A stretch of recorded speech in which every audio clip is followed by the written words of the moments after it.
Tonight, beneath the gentle Mediterranean moon, an ancient secret stirs in the darkness. For over 2,000 years, she has waited. In chambers carved from living stone, surrounded by treasures that could rewrite history, Egypt's last pharaoh rests in eternal silence.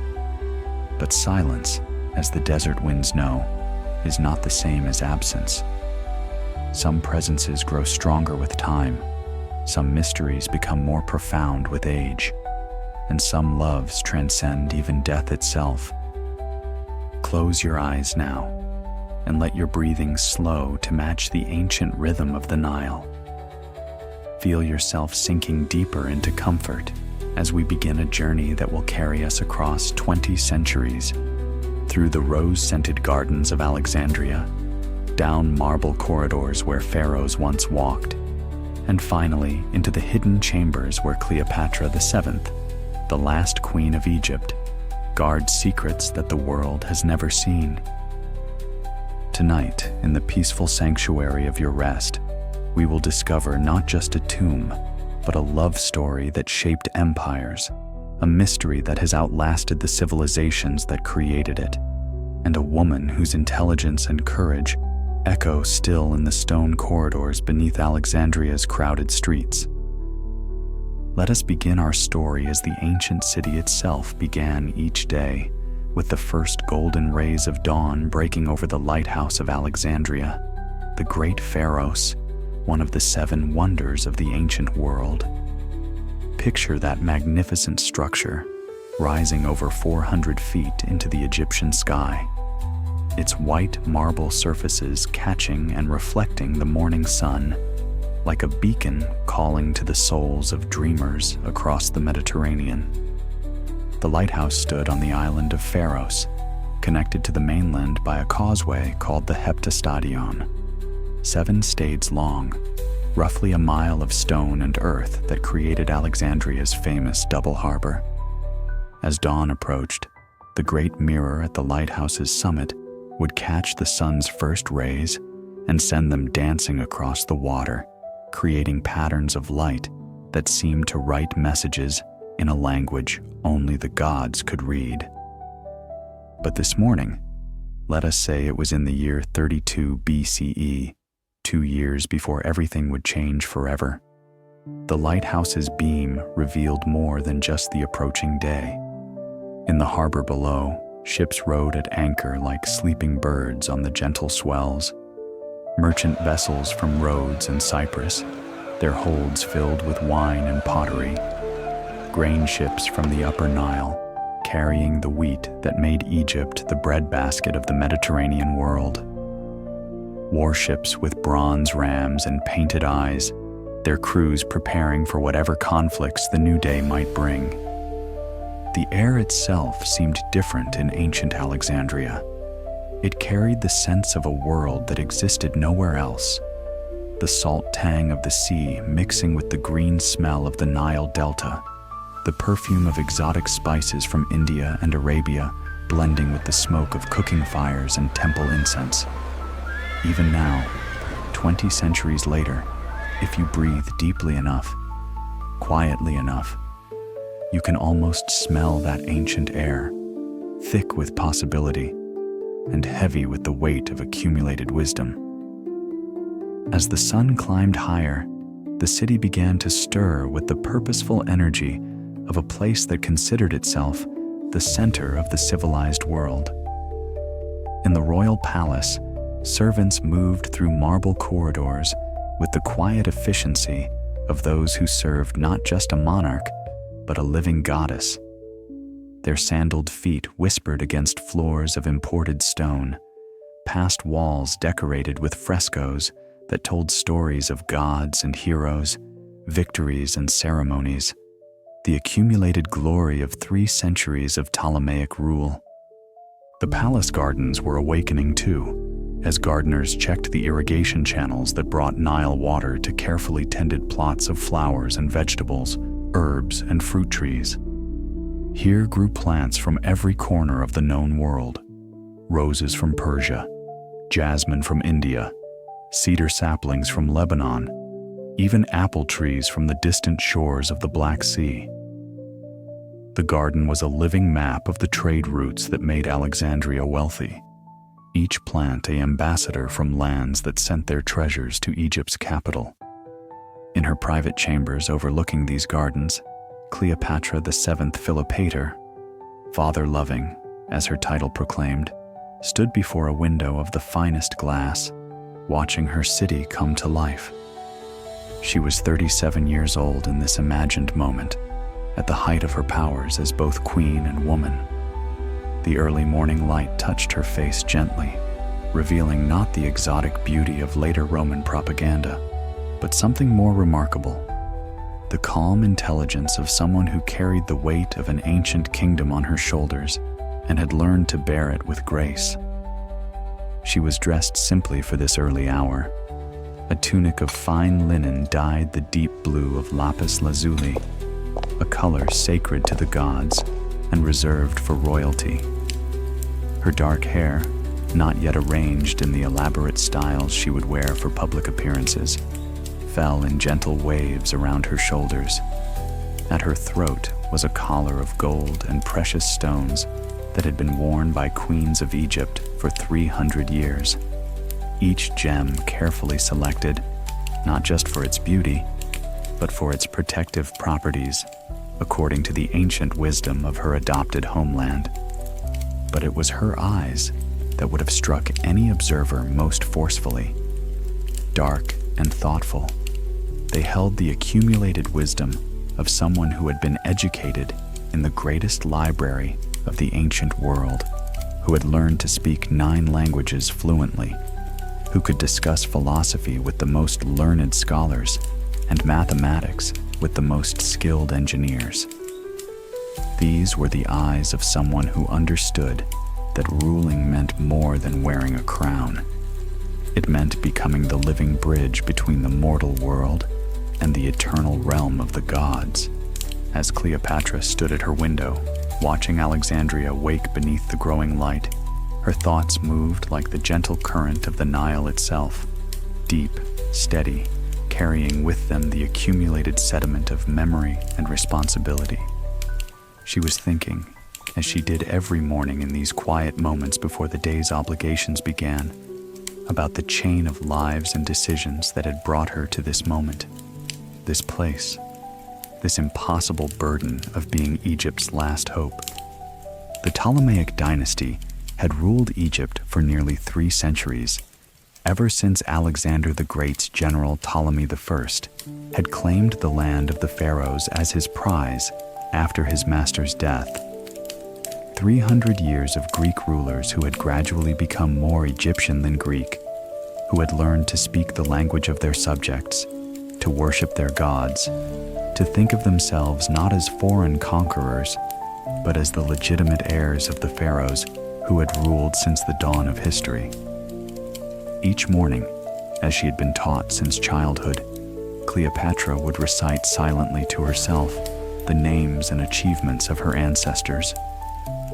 Ptolemy, the first Soter, the savior, who had brought Alexander's body to Alexandria and established the dynasty. Ptolemy the second Philadelphus, who had built the great library and made Alexandria the intellectual capital of the world.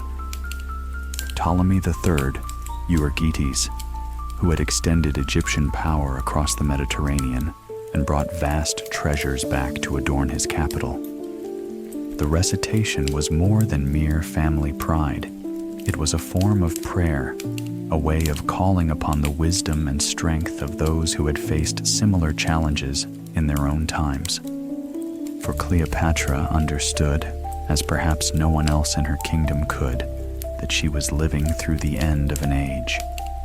The old world of independent kingdoms and city-states was dying, being absorbed into the growing Roman Empire that now stretched from Britain to Mesopotamia. Rome. Even the name seemed to carry weight in the morning air, like distant thunder that promised storms to come. Cleopatra had been dealing with Romans for her entire adult life, first as allies, then as lovers, now as the greatest threat her kingdom had ever faced. She understood the Romans better than they understood themselves, had studied their history and their character with the thoroughness of a scholar, preparing for the most important examination of her life. The Romans, she knew, were not inherently superior to the Egyptians or the Greeks. They were not better warriors than the Macedonians who had conquered the known world under Alexander, not better administrators than the Persians who had ruled an empire that stretched from India to the Mediterranean, not wiser than the Egyptians who had built a civilization that had endured for 3,000 years.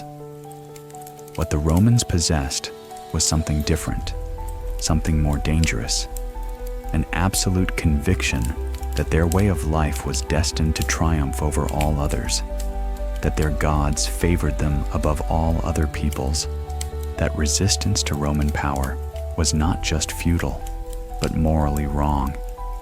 This certainty made them formidable enemies and unreliable friends. It also made them predictable, and predictable enemies could sometimes be defeated by those clever enough to use their certainties against them. But this morning, as she watched the sun climb higher over her beloved Alexandria, Cleopatra was thinking about more than military strategy or political maneuvering. She was thinking about legacy, about what would remain when the last battle had been fought and the last treaty signed. What would survive of Egypt, of Alexandria, of everything her ancestors had built over 3 centuries of careful rule? The question had been haunting her dreams for months now, infiltrating even her quiet moments with a weight that seemed to grow heavier with each passing day. Win or lose the coming confrontation with Octavian, something precious was ending. The world was about to become a smaller, more uniform place, where local traditions and ancient wisdom would gradually disappear under the efficient administration of Roman bureaucrats. But perhaps, she had begun to think, there was a way to ensure that the most important things, the essential truths about what Egypt had been and what it had achieved, might survive even the death of the kingdom itself. The gentle sound of sandaled feet in the corridor outside her chambers announced the arrival of her personal servants, women who had served her family for generations, whose grandmothers had perhaps braided the hair of earlier Ptolemaic queens. Their movements had the quiet precision of a sacred dance as they prepared for the morning rituals that would transform Cleopatra from a private woman into the living embodiment of divine authority. The bath had been drawn in a chamber lined with marble from the quarries of Aswan, its walls decorated with scenes of the Nile in flood, bringing life and fertility to the desert lands on either side of the great river. The water itself was scented with oils of lotus and jasmine, frankincense and myrrh, perfumes that had been sacred to Egyptian queens for thousands of years, whose very scents could transform an ordinary room into a temple of beauty and renewal.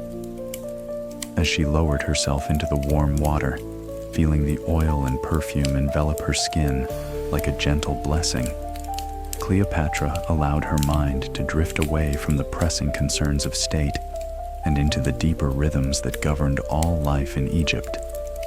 The rise and fall of the Nile, the movement of stars across the night sky, the eternal cycle of death and rebirth that the Egyptians had understood better than any other people in the ancient world.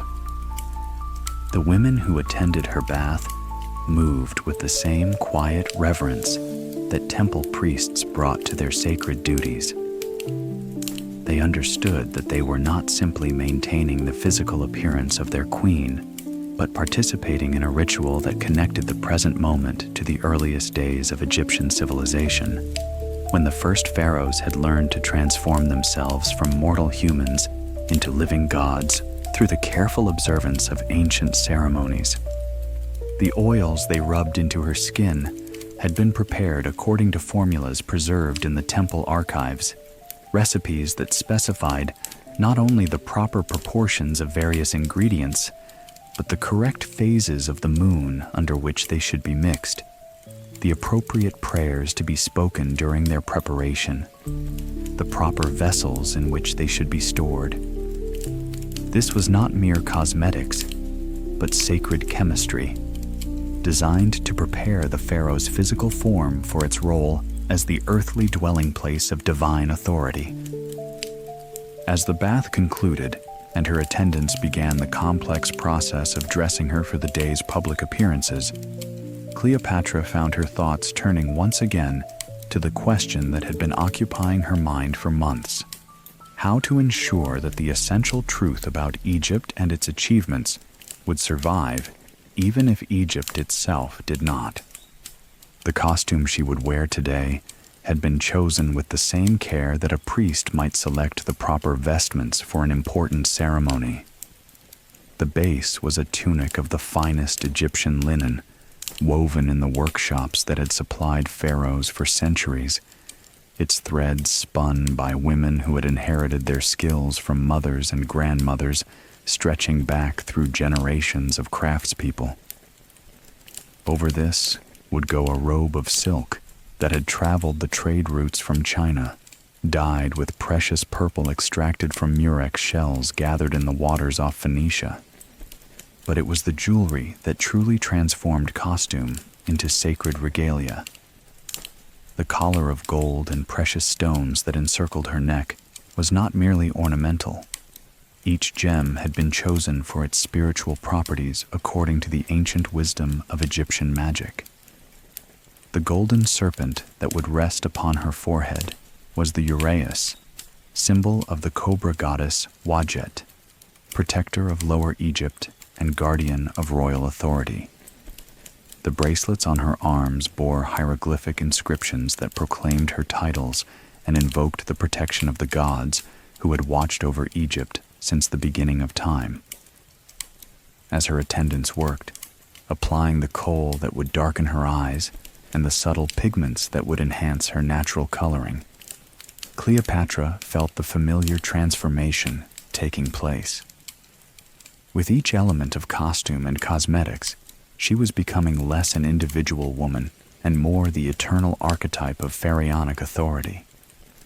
Her personal concerns and private fears were subsuming into something larger and more enduring, the role she had been born to play in the cosmic drama that connected the human world to the realm of the gods. Yet even as she prepared to assume her public persona, her mind continued to work on the problem that had been haunting her: how to preserve the truth about Egypt's greatness for whatever future lay beyond the coming storms of war and conquest. After the morning rituals had been completed, and before the day's formal audiences would begin, Cleopatra made her way through corridors that few visitors to the palace ever saw, passages that led to her private sanctuary, the personal library where she kept the books and scrolls that meant the most to her, the intellectual treasures that had shaped her mind and nourished her soul throughout her life. This was a smaller space than the great library of Alexandria that made her city famous throughout the civilized world, but in some ways it was more precious. Here were gathered not the comprehensive collections that made the public library a wonder of the world, but the specific works that had formed the mind and character of Egypt's last pharaoh. Scrolls of philosophy and poetry, mathematics and astronomy, history and medicine, the distilled wisdom of ages, carefully selected and lovingly preserved. The chamber itself was a masterpiece of understated elegance. The walls were lined with cedar shelving that gave the room a subtle, resinous fragrance. Wood that had been imported from the forests of Lebanon at enormous expense, but which would preserve the precious papyrus scrolls better than any other material. The floors were covered with carpets from Persia, their intricate patterns telling stories of gardens and flowing water, paradise made visible through the weaver's art. Light entered through windows of the finest glass, carefully positioned to illuminate the reading areas without creating the direct sunlight that could damage the ancient texts. The glass itself was tinted with subtle colors, deep blue like the Egyptian sky at dusk, soft green like young papyrus shoots, that gave the chamber an otherworldly quality, as if it existed partially outside the ordinary flow of time. Cleopatra moved through this space with the familiarity of long habit, her fingers trailing along the labeled scroll cases as she decided what to read during these precious morning hours of solitude. Here was her copy of Homer's Odyssey, written in the finest Greek script on papyrus that had been prepared according to the most exacting standards. There was Plato's Republic, with her own marginal notes in several different languages, observations and questions accumulated over years of study and reflection.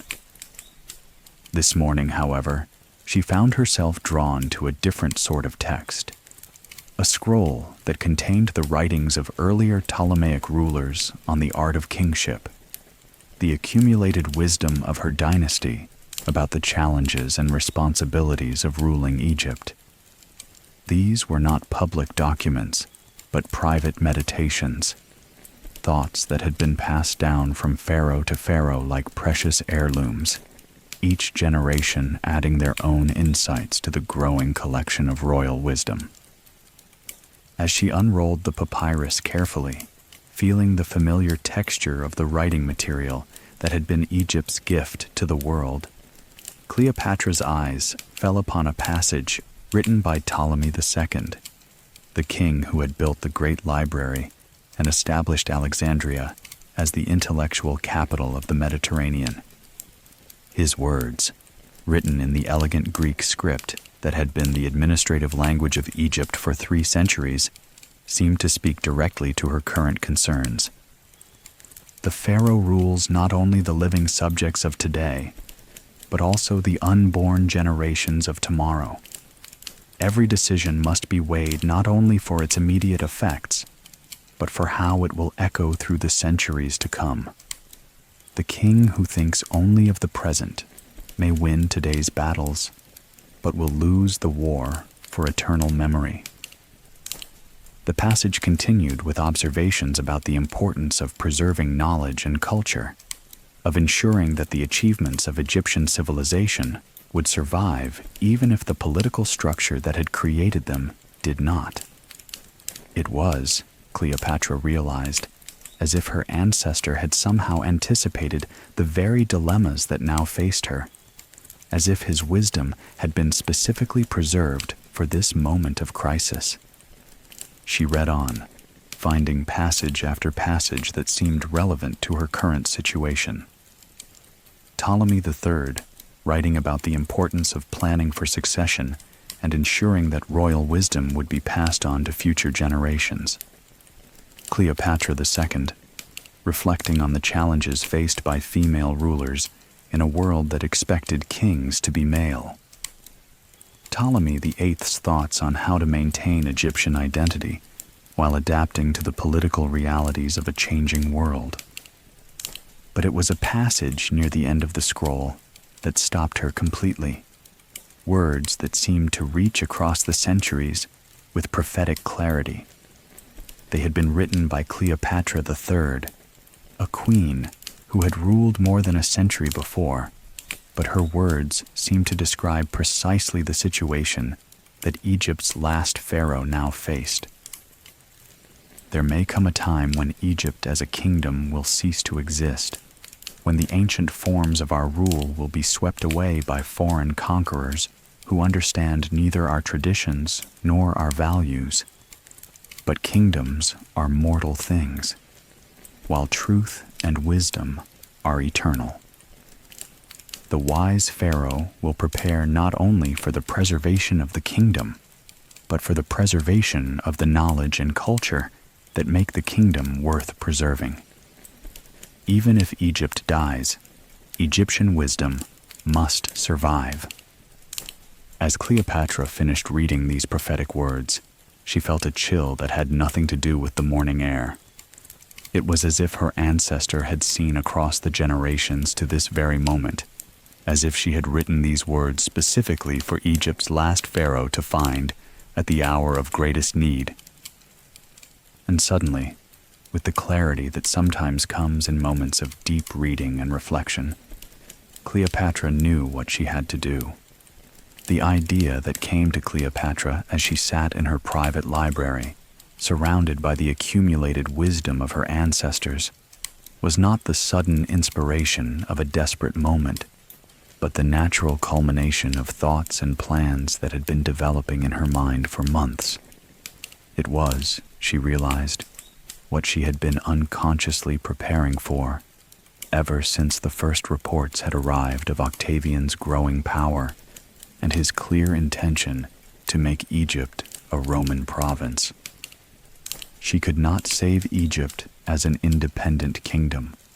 The military realities were too stark, the political situation too hopeless. But she could save Egypt as an idea, as a repository of knowledge and culture that would survive even the death of the kingdom that had created it. More than that, she could ensure that the truth about her own reign, about the achievements of the Ptolemaic dynasty, about the real nature of Egyptian civilization, would be preserved for whatever historians and scholars might come after the Roman conquest. The plan that began to form in her mind was audacious in its scope and complexity. It would require the coordination of dozens of trusted servants and craftsmen, the careful movement of vast quantities of precious objects, the creation of hiding places so cleverly concealed that they might remain undiscovered for centuries. Most difficult of all, it would require her to think not as a queen trying to save her kingdom, but as a scholar trying to preserve knowledge for an unknown future. Rising from her reading chair, Cleopatra moved to a large table where maps of Alexandria and the surrounding region were spread out in careful detail. These were not the simple charts that merchants and sea captains used, but architectural and engineering drawings that showed the city's underground structure, the drainage systems and sewers, the storage chambers and connecting tunnels, the complex infrastructure that made urban life possible in one of the ancient world's largest cities. She had been studying these maps for weeks, not with the eye of a military commander planning defenses, but with the perspective of someone trying to understand all the hidden spaces that lay beneath Alexandria's marble facades. The city that visitors saw, the broad boulevards and magnificent public buildings, the harbor crowded with ships from every corner of the Mediterranean, was only the visible portion of a much larger and more complex structure. Beneath the streets and buildings lay a network of chambers and passages that had been built up over 3 centuries of continuous construction. Storage areas for grain and other supplies, workshops where craftsmen created the luxury goods that made Alexandria famous, drainage channels that carried away the Mediterranean's occasional winter storms, religious chambers connected to various temples, private vaults where wealthy merchants stored their most valuable possessions. Many of these underground spaces were forgotten, known only to the workers who had built them or the specialists who maintained the city's infrastructure. Others were deliberately concealed, their entrances hidden behind false walls or disguised as ordinary architectural features. Still others were accessible only through secret passages that connected to buildings whose original purposes had long since changed. As Cleopatra traced her finger along the maps, following the underground routes that connected different parts of the city, a detailed plan began to emerge in her mind. Not a single hiding place, which might be discovered and looted, but a network of connected chambers, each containing different types of treasures, each accessible only to those who knew the complete system. The royal archives, containing 3 centuries of diplomatic correspondence and administrative records, would be placed in chambers beneath the old temple district, where the religious associations would provide additional spiritual protection.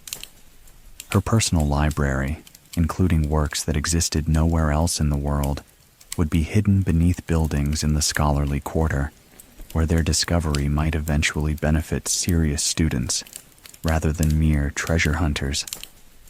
The most precious objects, jewelry and ceremonial items that had been worn by generations of Ptolemaic rulers, would be placed in chambers that could only be reached through underwater passages connected to the harbor, ensuring that only the most determined and skilled archaeologists would ever find them. But most important of all, her own tomb would be placed in a location so unexpected, so perfectly concealed, that it might remain undisturbed until the world was ready to hear the true story of Egypt's last pharaoh. The implementation of Cleopatra's plan required the kind of careful organization and absolute secrecy that only someone trained in the complexities of royal administration could have managed. Over the course of several months, working through the most trusted members of her household staff, she began to assemble the teams of craftsmen and workers who would create her hidden legacy. The stoneworkers came first, men whose families had been carving granite and limestone for Egyptian royalty for generations, who knew how to cut and fit blocks so precisely that no mortar was needed, who understood the ancient techniques that had built the pyramids and would ensure that these new chambers would last for thousands of years. They were sworn to secrecy, with oaths that invoked the most sacred gods of Egypt, and their work was carefully scheduled for the darkest hours of the night, when curious eyes were less likely to observe their activities. The painters and decorators who would create the hieroglyphic inscriptions and artistic programs for the hidden chambers were chosen with equal care. These were not mere craftsmen, but scholar artists, men who could read and write the ancient Egyptian scripts as fluently as they could paint them, who understood the religious and magical significance of every symbol they created. Their work would transform empty stone chambers into sacred spaces, places where the spiritual power of ancient Egypt would be preserved along with its material treasures. Most delicate of all was the selection of the scribes and archivists who would be responsible for copying and organizing the vast quantities of written material that would be placed in the hidden chambers. These men and women needed not only the technical skills necessary to handle fragile papyrus and create accurate copies of important texts, but also the scholarly knowledge to understand what they were preserving and why it was important. The work proceeded in carefully coordinated stages, with different teams working on different aspects of the project simultaneously. While some craftsmen were excavating and preparing the hidden chambers themselves, others were creating the elaborate false walls and concealed entrances that would hide them from casual discovery. Still others were preparing the protective containers and storage systems that would preserve precious objects and documents in the Egyptian climate for potentially thousands of years. Through all of this activity, Cleopatra maintained her normal schedule of royal duties, appearing at public ceremonies and conducting the official business of government as if nothing unusual was happening. This double life required an extraordinary effort of will and concentration, as she had to remain fully engaged with the immediate challenges of ruling Egypt, while simultaneously overseeing the most complex and important project of her life. The workers who labored on her secret project knew only their own small part of the overall plan. The stoneworkers who carved out underground chambers were told they were creating storage facilities for grain or other supplies. The artists who decorated the walls were shown only the specific sections assigned to them, not the complete decorative program that would tell the story of Cleopatra's reign and the achievements of Ptolemaic Egypt. The scribes who copied documents were told they were preparing duplicate archives for security purposes, a reasonable precaution in an age when fires and wars could destroy libraries overnight. Only a handful of people, her most trusted advisors and the heads of the major work crews, knew the true scope of what was being created. These individuals were bound not only by oaths of loyalty, but by their own deep understanding of what would be lost if Egypt's cultural heritage was not somehow preserved beyond the political catastrophe that everyone could see approaching. The financial cost of the project was enormous, requiring the careful diversion of funds from the royal treasury without creating the kind of accounting irregularities that might attract unwanted attention. Cleopatra accomplished this by treating the various components of her project as legitimate government expenses: maintenance of existing buildings, preparation of emergency storage facilities, routine copying of important documents. The individual expenditures were not unusual. Only someone who understood the overall pattern would realize that they were all components of a single, vast undertaking. As the months passed and the work neared completion, Cleopatra found herself spending more and more of her free time in the hidden chambers, checking on the progress of the work and making final decisions about the placement of various objects and documents.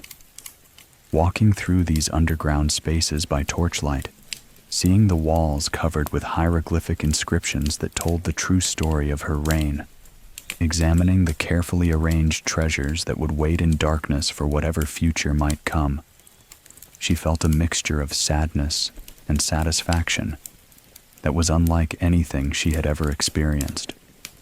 She realized, simultaneously creating her own tomb and building her own legacy, ensuring that the woman the Romans would remember as a dangerous seductress would eventually be revealed as the intelligent, capable ruler she had actually been. As the hidden chambers neared completion and the time for their final use approached, Cleopatra's thoughts turned increasingly to the relationships that had shaped her adult life and determined the course of her kingdom's history. Chief among these was her partnership with Julius Caesar, a connection that had been far more than the simple seduction that Roman historians would later describe. Standing in the main burial chamber where her sarcophagus would soon rest, surrounded by walls that depicted her meeting with Caesar and the subsequent years of their alliance, Cleopatra allowed her mind to drift back to that first encounter in the autumn of 48 BCE. She had been 21 years old then, already queen for 3 years, but still fighting for control of Egypt against the supporters of her younger brother and co-ruler Ptolemy XIII. Caesar's arrival in Alexandria, pursuing his defeated rival Pompey, had represented both opportunity and danger for the young queen. An opportunity because Caesar commanded the military power that could secure her throne once and for all. Danger because he might just as easily decide that a puppet ruler would serve Roman interests better than an independent-minded pharaoh who was already showing signs of the intelligence and ambition that would make her one of history's most formidable political figures. The famous story of her arrival at Caesar's quarters concealed in a carpet was probably apocryphal, invented by later writers who preferred romantic drama to political calculation. The truth, as Cleopatra remembered it, was both more subtle and more impressive. She had arranged to meet Caesar through careful diplomatic channels, presenting herself not as a desperate supplicant, but as an equal partner in a potential alliance that could benefit both Egypt and Rome. That first meeting had lasted through the night, but not in the way that popular imagination suggested.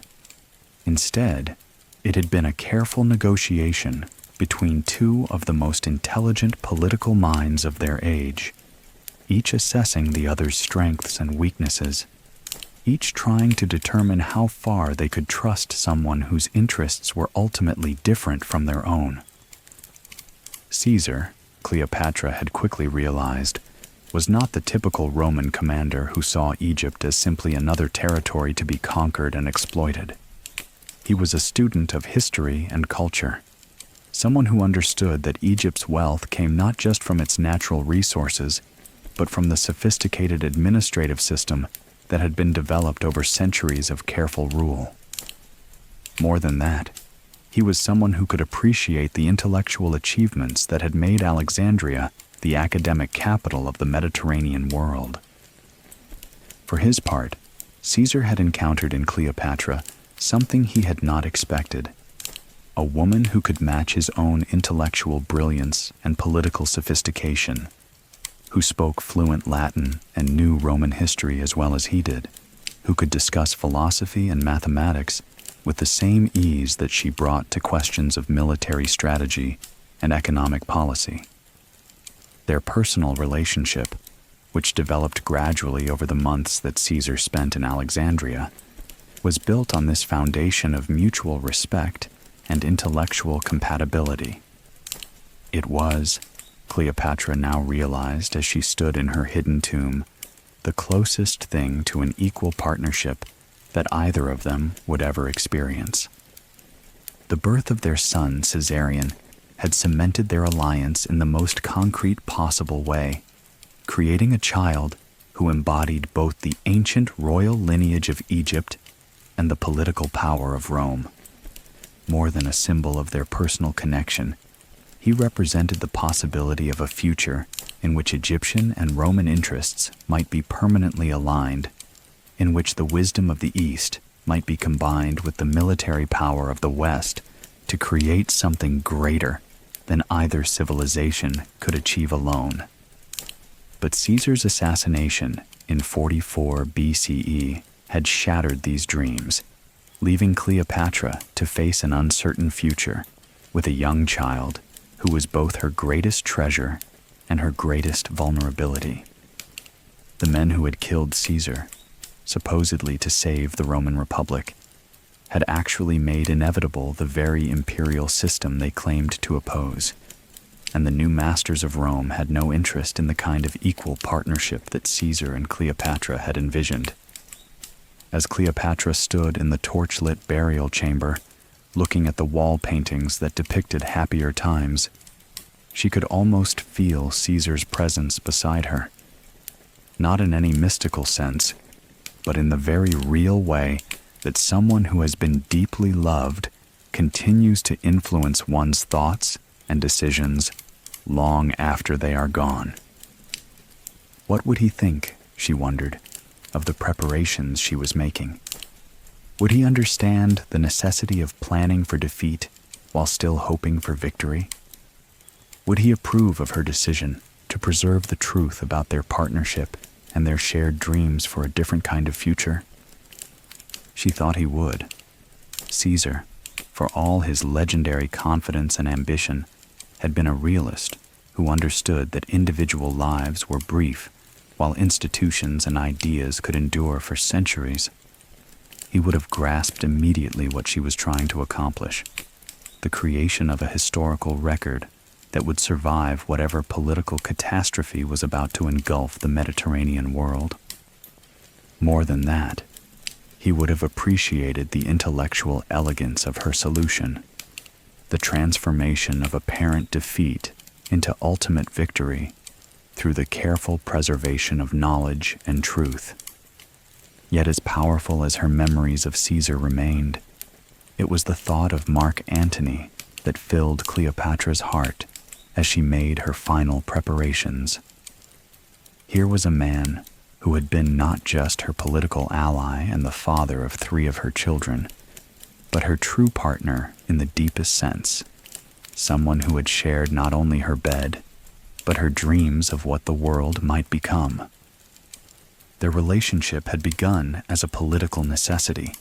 In the chaos following Caesar's assassination, Cleopatra had needed a powerful Roman protector, and Antony had needed access to Egypt's vast wealth to finance his military campaigns.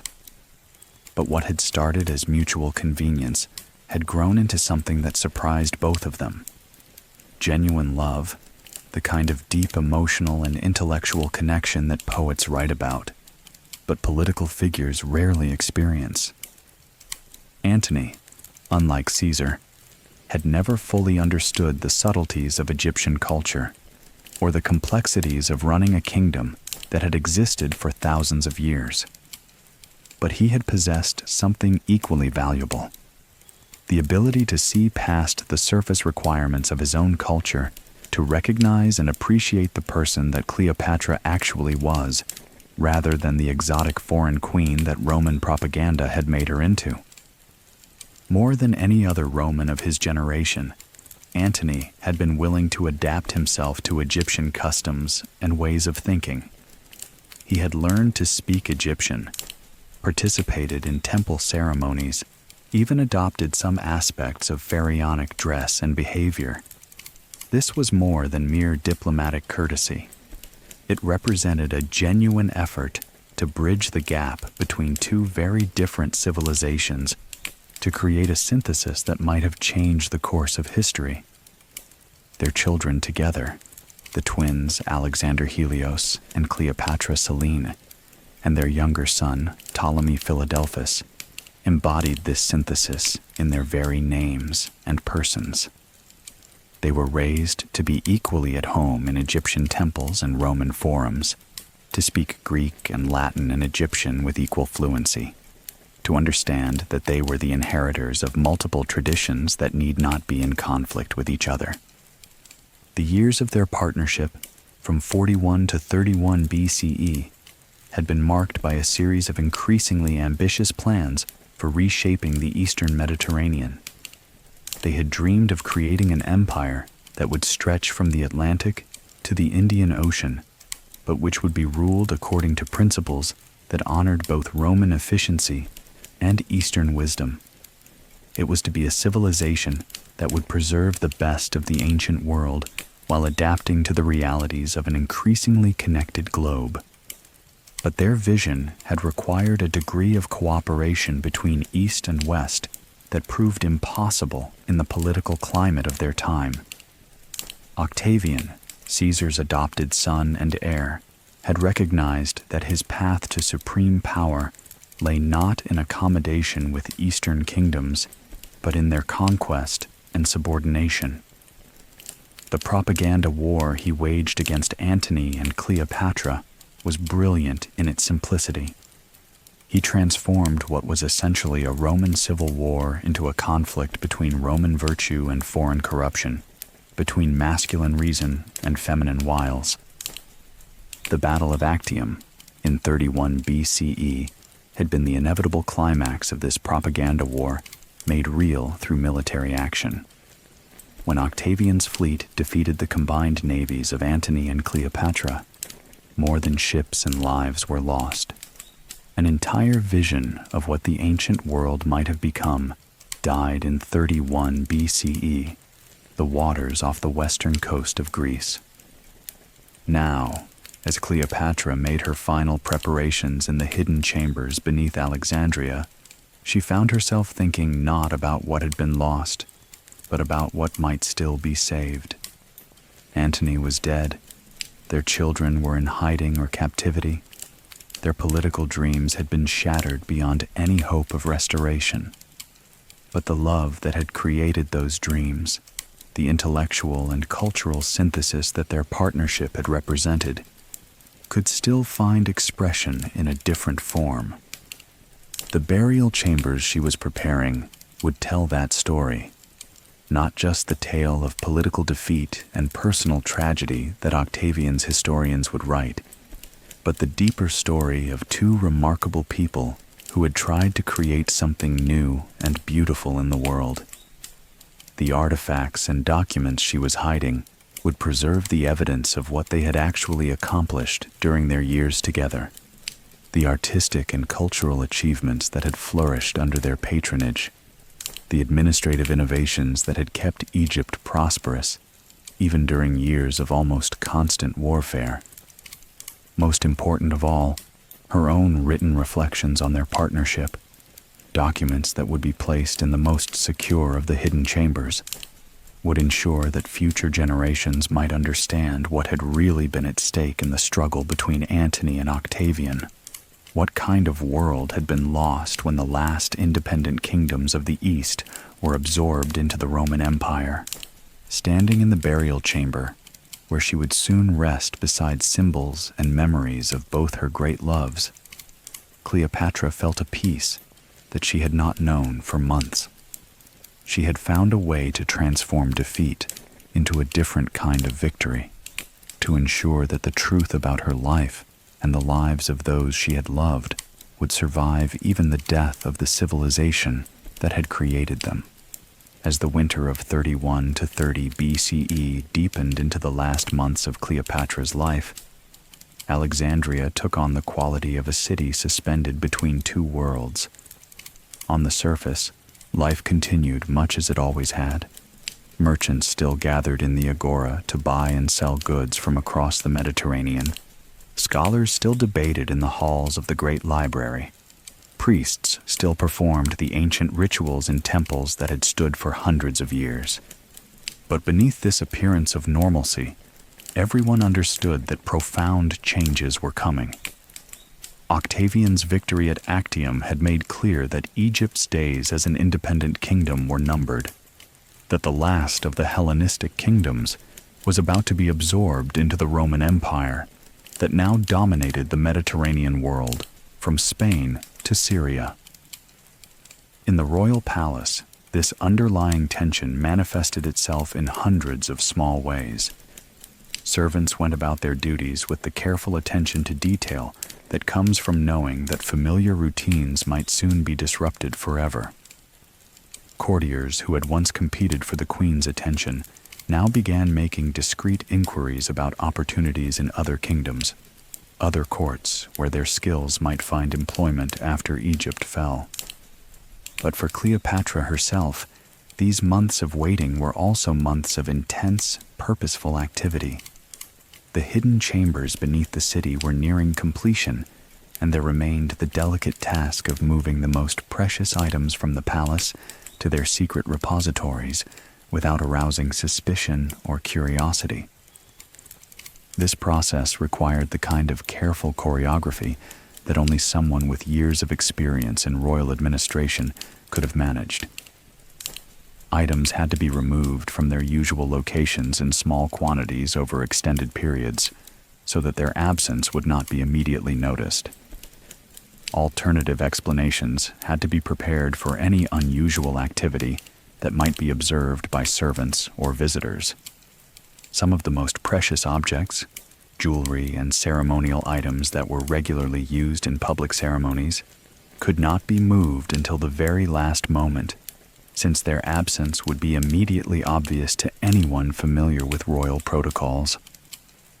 These items were carefully catalogued and prepared for rapid transport when the time came.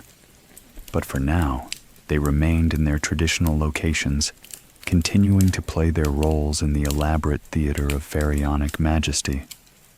The process of selecting and copying documents for the hidden archives was even more complex, since it required not only the physical work of creating accurate copies, but also the intellectual work of deciding which texts were most important to preserve. Cleopatra spent hours each day reviewing diplomatic correspondence, administrative records, and personal writings, trying to choose the items that would provide the most complete picture of her reign and the achievements of Ptolemaic Egypt. Some decisions were obvious. The treaties and diplomatic letters that recorded Egypt's relations with other kingdoms, the administrative innovations that had kept the country prosperous during difficult times, the personal writings that revealed her own thoughts and motivations. But other choices were more difficult, requiring her to balance historical importance against practical considerations of space and preservation. Throughout this process, Cleopatra was sustained by a vision of the future that gave meaning to all her careful preparations. She imagined archaeologists and historians of some unknown future age discovering her hidden chambers, reading the documents she had preserved, studying the artifacts that told the story of Egyptian civilization at its height. She pictured their excitement as they realized what they had found, their growing understanding of what Egypt had actually been, rather than what Roman propaganda had made it seem. This vision was more than mere wishful thinking. It was a form of faith, a belief that truth and beauty were more enduring than political power, that knowledge and culture could outlast the kingdoms that created them. It was the same faith that had motivated the pharaohs who built the pyramids, the scholars who created the Great Library, the artists and writers and thinkers who had made Alexandria the intellectual capital of the ancient world. As the days grew shorter and the reports of Octavian's advancing armies grew more frequent, Cleopatra began to make the final preparations for the role she had been rehearsing in her mind for months: the transformation from living queen to eternal guardian of Egyptian memory. In the deepest chambers of the palace, in rooms that were known only to the most trusted members of the royal household, Cleopatra began the final phase of her preparations. These were not merely the practical arrangements for her death, but the spiritual and ceremonial procedures that would transform her passing from simple mortality into the kind of sacred transition that befitted Egypt's last pharaoh. The rituals she was preparing to perform drew upon religious traditions that stretched back to the very beginnings of Egyptian civilization, ceremonies that had been refined and perfected over thousands of years of royal burials. But they also incorporated elements from the more recent syncretic traditions that had developed during the Ptolemaic period, blending Egyptian, Greek, and Roman spiritual practices into something that was uniquely suited to her own historical situation. The chamber where these preparations took place was itself a work of art, its walls covered with religious paintings and hieroglyphic inscriptions that told the story of the pharaoh's journey through death into eternal life. Here were depicted the traditional scenes from the Book of the Dead: the weighing of the heart against the feather of truth, the passage through the various gates of the underworld, the final union with the sun, God Ra, in his eternal journey across the sky. But interwoven with these ancient images were more contemporary elements that reflected the cosmopolitan nature of Ptolemaic Egypt. Greek philosophical concepts of the soul's immortality were represented alongside Egyptian ideas about physical resurrection. Roman symbols of imperial authority appeared next to traditional pharaonic regalia. The overall effect was of a spiritual synthesis that honored multiple traditions while remaining uniquely Egyptian in its essential character. The priests who assisted in these final preparations were men who had devoted their lives to preserving the ancient wisdom that made such ceremonies possible.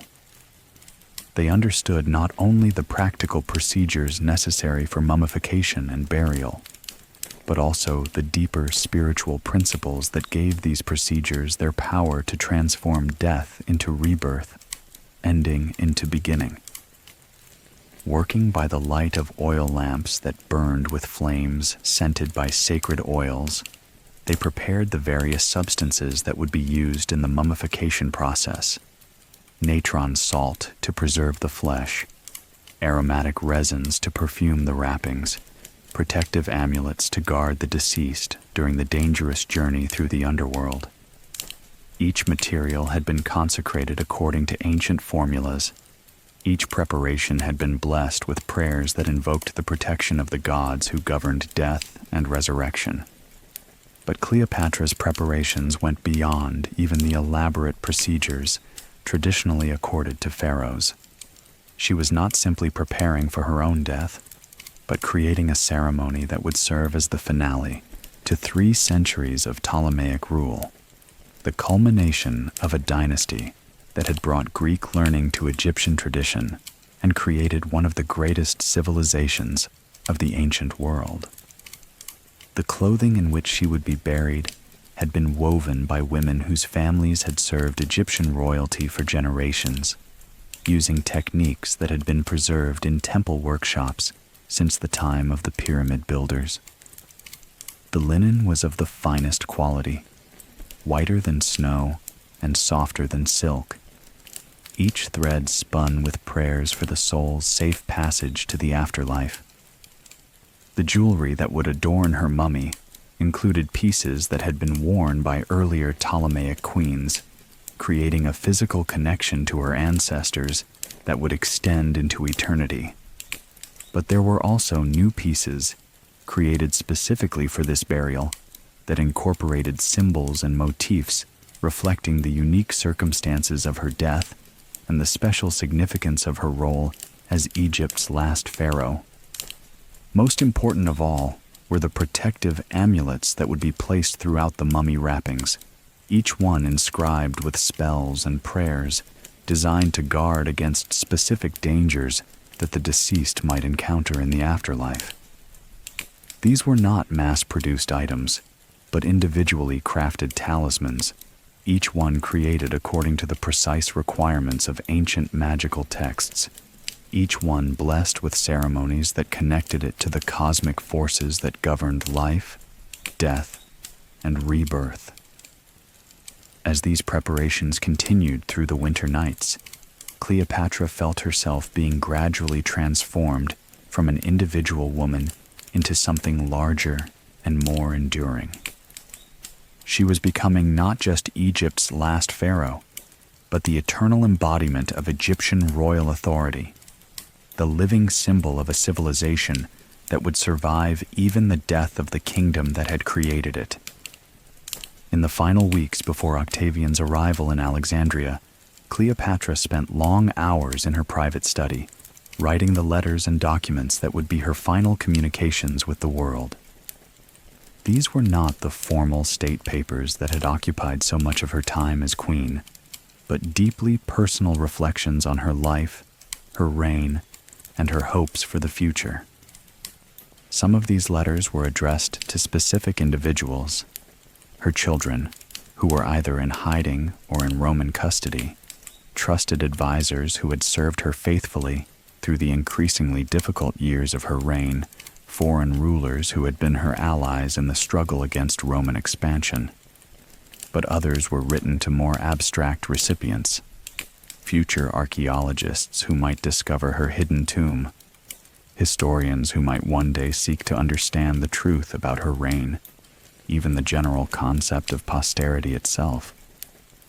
The letter to her children was perhaps the most difficult to write, requiring her to find words that would convey both her love for them and her hopes for their futures, while acknowledging that she might never see them again. She wanted them to understand that her death was not an abandonment, but a different kind of protection, a way of ensuring that they would be remembered not as the children of a defeated enemy, but as the heirs of a great tradition.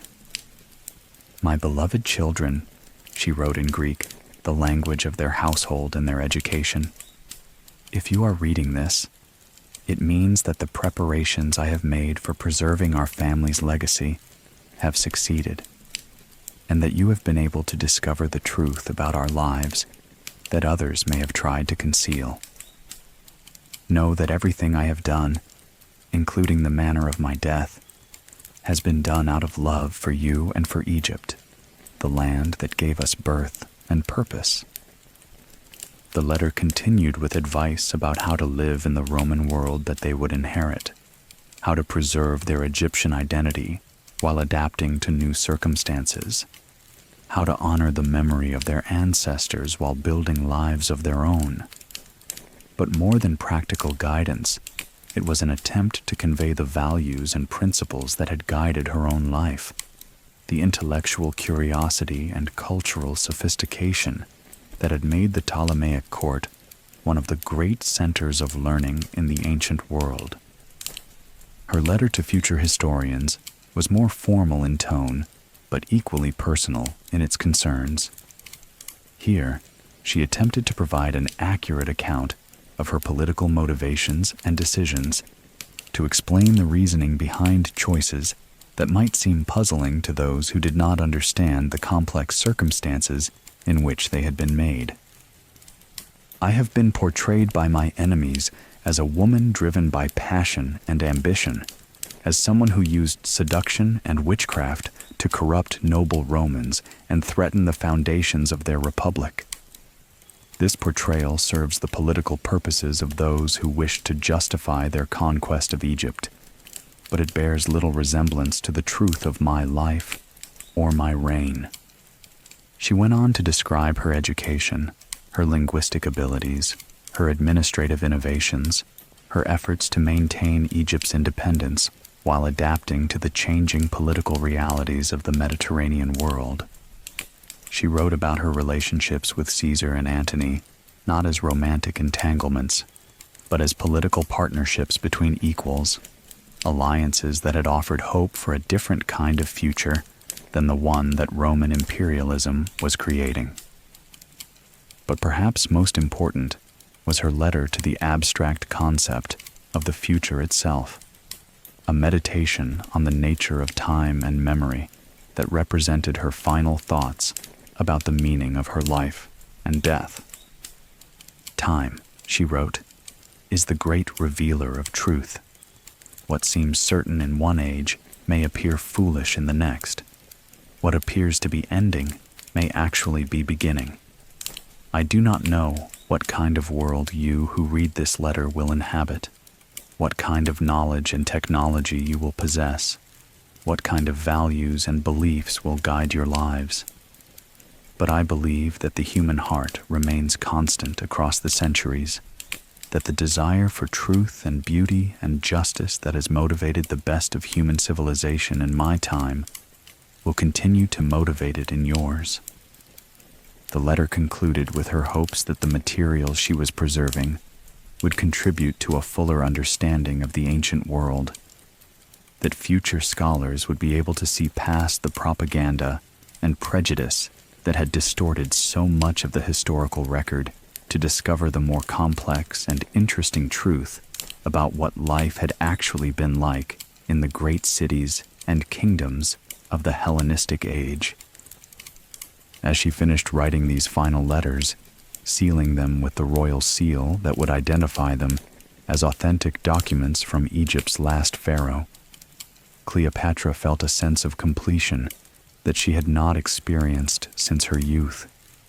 She had done everything that could be done to preserve what was most valuable about Egyptian civilization, to ensure that the truth about her life and reign would eventually be known, to create a legacy that would outlast the political catastrophe that was about to overwhelm her kingdom.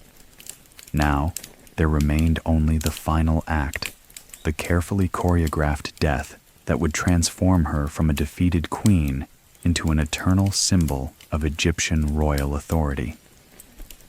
As the spring of 30 BCE arrived and reports reached Alexandria that Octavian's legions were advancing across the desert from the east, the atmosphere in the palace took on the heightened intensity that comes when everyone understands that a long-anticipated climax is finally at hand.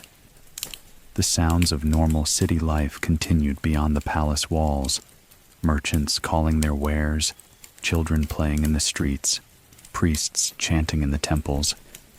But within the royal household, every conversation was conducted in undertones, every activity carried out with the careful precision of people who knew they were performing these familiar tasks for the last time. Cleopatra herself seemed to grow calmer as the crisis approached, as if the months of uncertainty and preparation had been more stressful than the prospect of the final confrontation itself.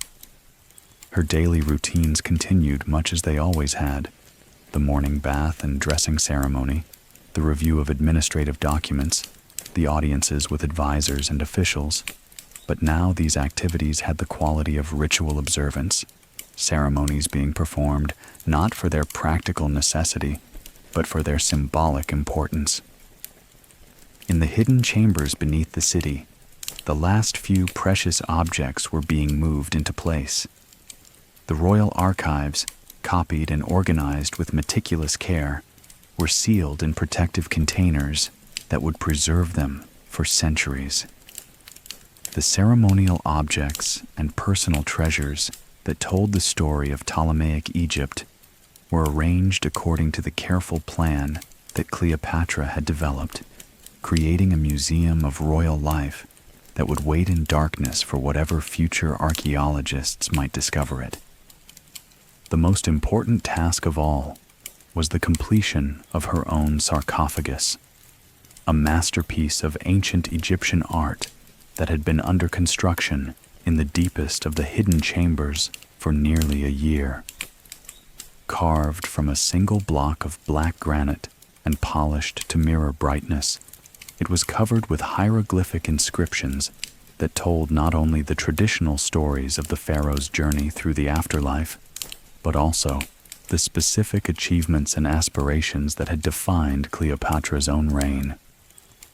The craftsmen who had created this final resting place were the finest artists and scribes that Egypt could provide, men whose families had been serving Egyptian royalty for generations, who understood that they were creating not just a burial container, but a work of art that would carry Cleopatra's message to whatever future awaited. Every symbol had been carefully chosen for its magical as well as artistic significance. Every inscription had been reviewed and approved by the queen herself to ensure that it accurately reflected her own understanding of her life and death.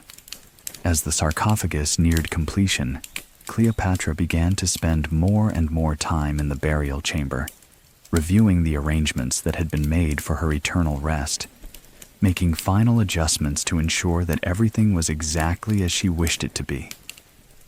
Walking through these underground spaces by torchlight, seeing the wealth of objects and documents that would accompany her into eternity, she felt a mixture of sadness and satisfaction that was unlike any emotion she had ever experienced.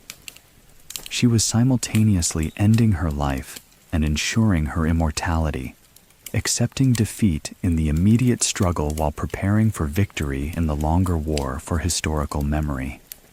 The Romans might conquer Egypt, but they would never truly understand what they had conquered.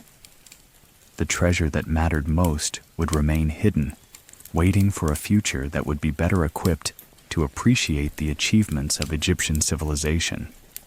During these final visits to her tomb, Cleopatra would often bring with her the letters she had written to her children and to posterity, reading them aloud in the empty chambers as if testing how they would sound to those who might discover them centuries in the future. The acoustics of the buried rooms gave her voice a resonance that made her words seem to echo across time itself, carrying her thoughts and hopes forward into whatever unknown future awaited. As she prepared to leave the burial chamber after one of these final visits, Cleopatra paused to look once more at the wall paintings that depicted her life and reign. Here were scenes of her coronation as a young queen, her meetings with Caesar and Antony, her participation in religious ceremonies that connected her to the ancient traditions of Egyptian royalty. But there were also images of the future she had dreamed of, Egypt and Rome as equal partners, her children growing up to inherit both traditions, a Mediterranean world where different cultures could coexist and enrich each other. These dreams had not been realized in the way she had hoped, but perhaps they had not been completely lost either. Somewhere in the underground chambers she had created, surrounded by the evidence of what had actually been achieved during the golden age of Ptolemaic Egypt, these visions waited to inspire whatever generation would eventually discover them. In the last week of her life, Cleopatra withdrew from most of the normal activities of royal administration, delegating routine decisions to trusted advisors, while she focused on the spiritual and emotional preparations for the role she was about to play in history's vast drama. The palace took on an atmosphere of hushed expectancy, as if everyone understood that they were witnessing the final act of a story that had begun 3 centuries earlier with the first Ptolemy's arrival in Egypt. Her daily routine became increasingly centered on the private chambers where she had spent so many hours over the past months, preparing for this moment. The morning bath became a ritual purification, the selection of clothing, a ceremonial preparation for the most important performance of her life. Even her meals were planned according to religious principles, foods chosen not just for their taste and nutrition, but for their spiritual significance in the ceremonies she was preparing to undergo. The servants who attended her during these final days moved through their duties with a reverence that transformed ordinary activities into sacred observances. They understood that they were not simply caring for their queen's physical needs, but participating in the preparation of Egypt's last pharaoh for her transformation into eternal royalty. Every gesture was performed with the careful attention that priests brought to temple rituals. Every task completed with the understanding that it might be the last time it would ever be performed. During the long hours when she was alone, Cleopatra found herself thinking not so much about the immediate future, which was all too clear and inevitable, but about the deeper patterns of history that her life and death represented. She thought about the cyclical nature of Egyptian civilization, which had risen and fallen and risen again so many times over the millennia, adapting to new circumstances while preserving essential continuities that connected each age to those that had come before. The Egypt that was about to die with her was not the same Egypt that had built the pyramids or established the great empire of the New Kingdom pharaohs, but it was recognizably Egyptian nonetheless, maintaining traditions and values and ways of understanding the world that had persisted through Persian conquests and Greek rule, through civil wars and foreign invasions, through all the changes that the centuries had brought. Perhaps, she thought, the Egypt that would emerge from Roman rule would also find ways to preserve what was essential while adapting to new realities. Perhaps the children and grandchildren of her subjects would remember the ancient stories, maintain the old festivals, keep alive the sense of connection to the Nile and the desert that had always defined Egyptian identity. These thoughts brought her a peace that she had not expected to feel in her final days. Death was approaching, but it was not bringing the terror or despair that she might have anticipated. Instead, she felt herself becoming part of something larger and more enduring than any individual life, joining the long procession of Egyptian rulers who had devoted their lives to maintaining the connection between the mortal world and the realm of the eternal. The asp that would end her life had already been selected, a cobra captured in the desert regions south of Memphis, where such creatures had been sacred to Egyptian royalty for thousands of years. It waited now in a specially prepared container, cared for by priests who understood its ritual significance and would ensure that it was ready to play its role in the ceremony that would transform Cleopatra's death into a sacred mystery.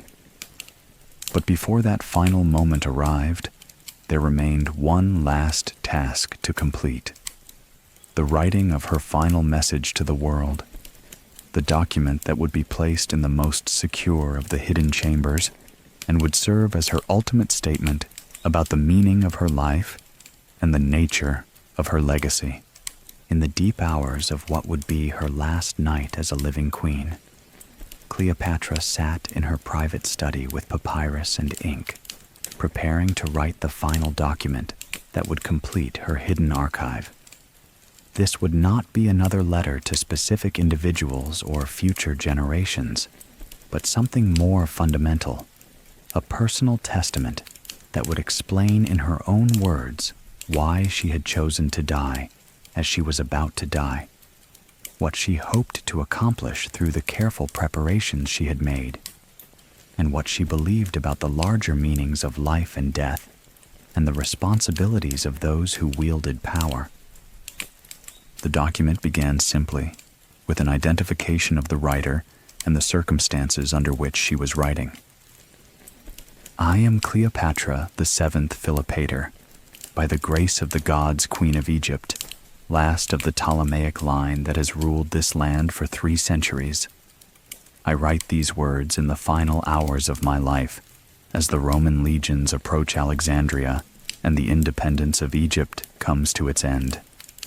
But I write not in despair, but in hope, believing that truth is more enduring than political power, that wisdom can outlast the kingdoms that create it, and that the human spirit can triumph over death itself through the careful preservation of what is most beautiful and most worthy in human achievement.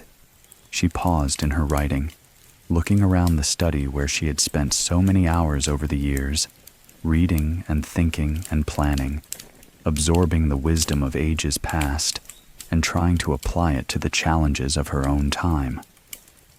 The walls were lined with scrolls that had shaped her mind and character, works of philosophy and poetry, mathematics and astronomy, history and political theory. Soon these books would be sealed away in underground chambers, waiting for readers who had not yet been born. I have been privileged to rule during one of the great ages of human civilization, she continued, when Alexandria was the intellectual capital of the world, and Egypt remained the bridge between East and West, the meeting place of different traditions and cultures that enriched each other through contact and exchange. This golden age is ending, but its achievements need not be lost if those who come after are wise enough to seek them out and strong enough to preserve them. The document went on to describe her vision of what Egypt had represented in the ancient world, not just a wealthy kingdom or a source of grain and gold, but a place where different ways of understanding the world could coexist and learn from each other.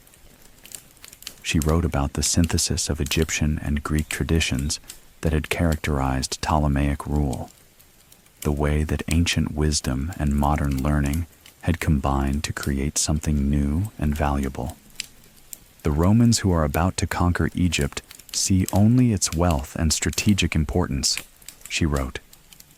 They do not understand that they are destroying something that can never be replaced, a way of life that honored both tradition and innovation, that valued learning as much as power, that understood that the purpose of government was not merely to control subjects, but to create the conditions under which human beings could flourish and achieve their highest potentials.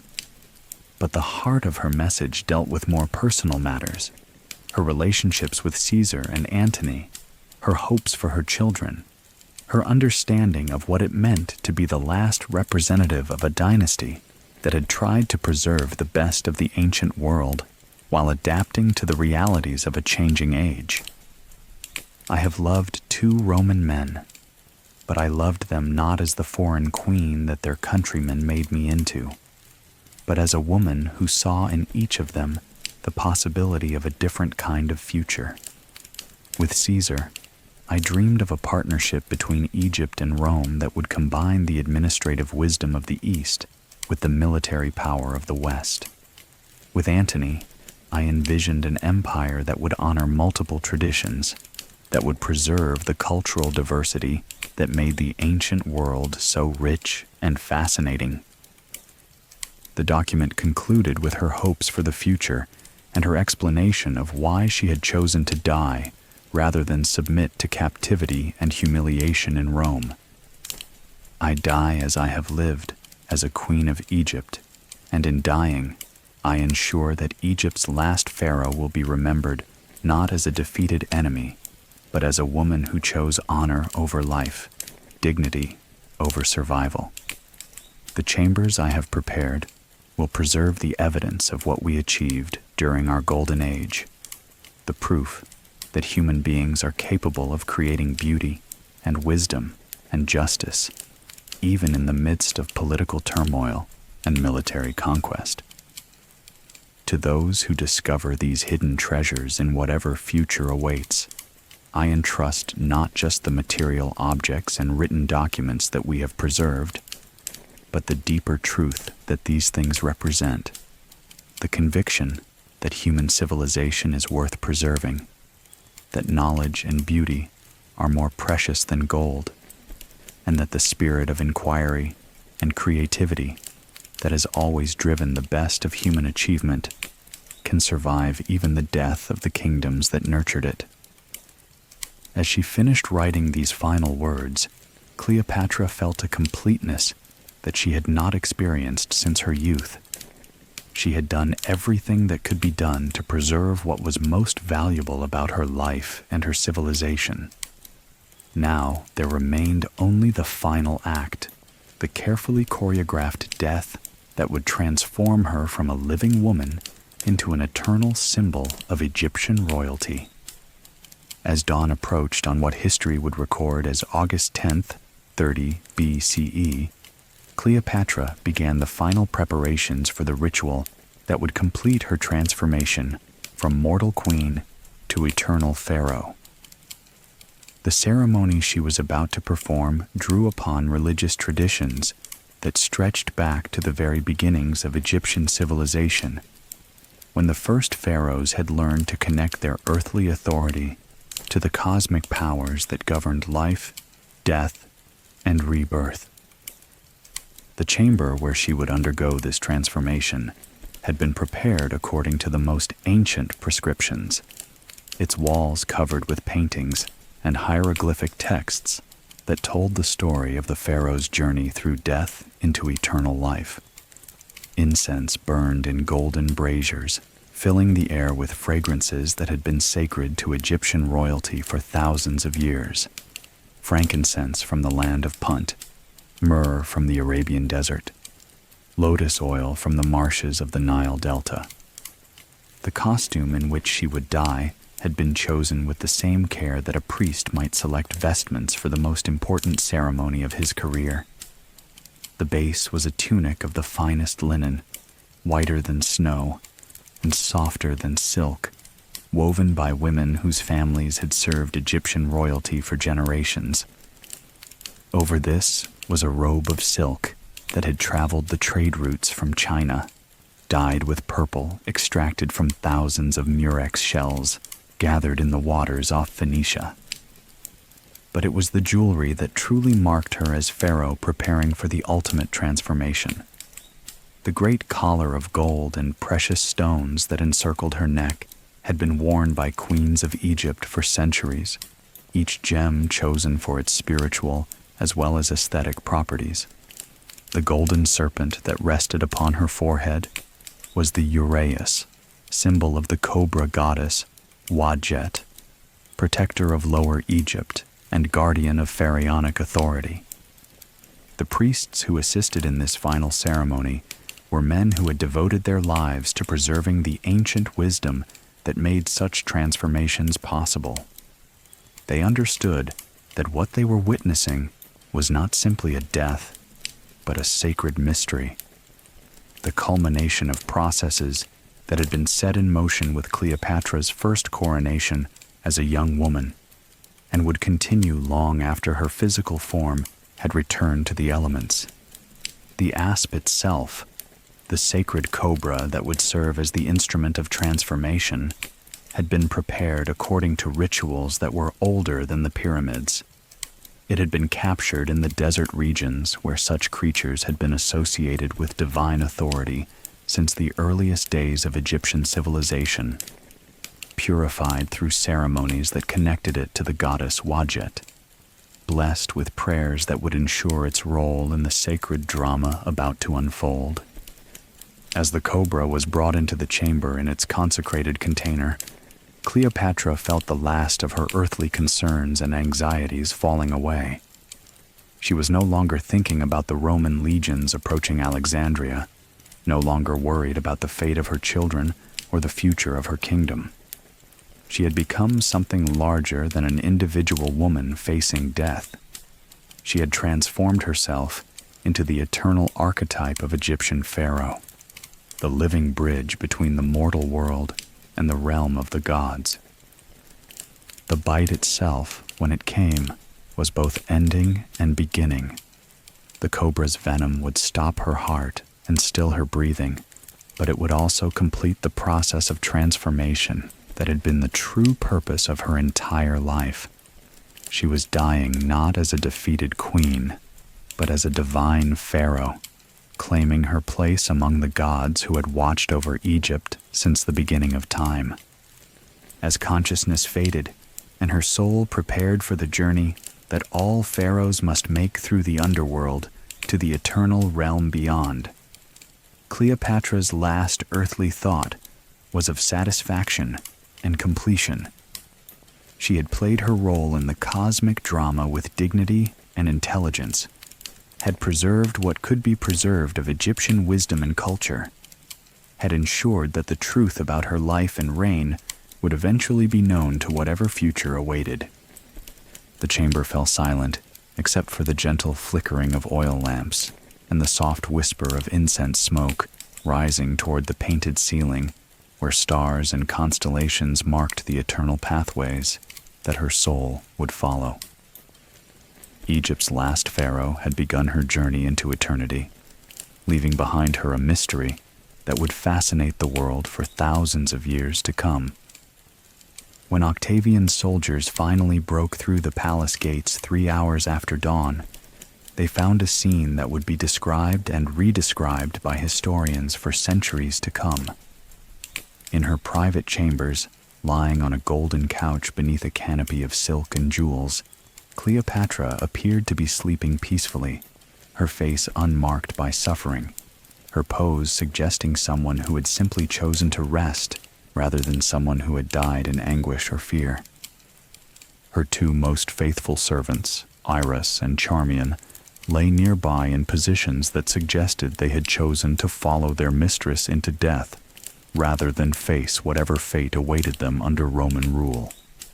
The entire scene had been arranged with the theatrical perfection that had characterized every public appearance of Cleopatra's career, a final performance that would leave no doubt about how Egypt's last pharaoh had chosen to meet her end. Octavian himself arrived at the palace within the hour, his first concern being to secure the vast treasures that he had come to Egypt to claim. Teams of Roman accountants and assessors spread through the building like an occupying army of clerks, cataloging everything of value they could find, from the gold and silver vessels used for state banquets to the precious stones that decorated even the most private chambers. But as their inventory proceeded, the Romans began to notice something puzzling. While the palace certainly contained great wealth, enough gold and jewels to finance several military campaigns, it seemed to hold less than they had expected from the legendary riches of Ptolemaic Egypt. Many of the most precious items that historical records suggested should have been present were simply missing, with no indication of where they might have gone. Roman investigators questioned the surviving palace staff extensively, but received only confused and contradictory answers. Some servants claimed that certain treasures had been moved to secure locations for safety during the recent political upheavals, but they could provide no specific information about where these locations might be. Others insisted that the missing items had never existed, that Roman expectations had been based on exaggerated accounts of Egyptian wealth. The most systematic search was conducted by Roman engineers and architects who mapped the palace building by building, room by room, looking for hidden chambers or secret passages where treasure might have been concealed.